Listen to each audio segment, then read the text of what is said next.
Hello. Hello, everyone. Are you sure that plastic water bottle you're drinking from is 100% clean? You will remember my presentation next time you leave your water bottle in the car.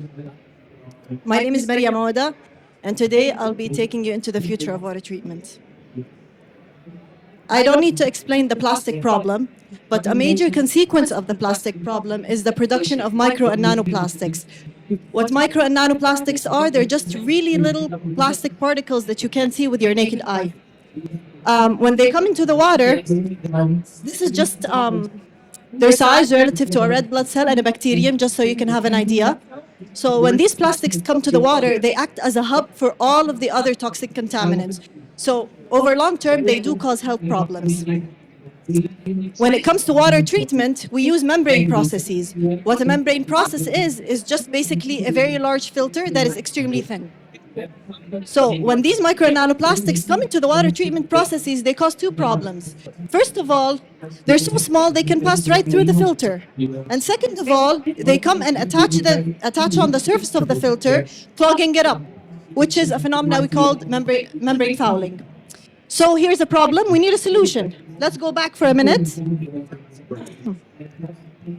What if I tell you that if you apply direct electricity to the membrane, you can do two things.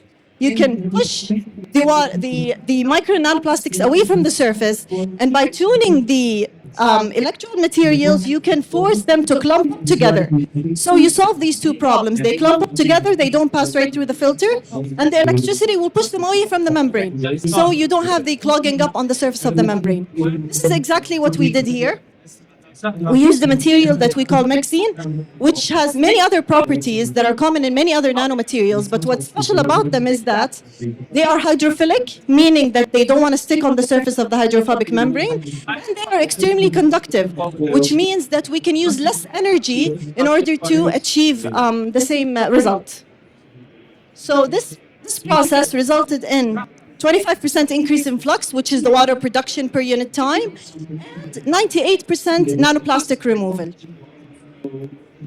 We tried this for different micro and nanoplastic sizes, different micro and nanoplastic shapes at different water conditions, and all of them gave the exact same result. In black, you see here the drop in the water production per unit time without electricity, and in red, you can see the effect of the electricity.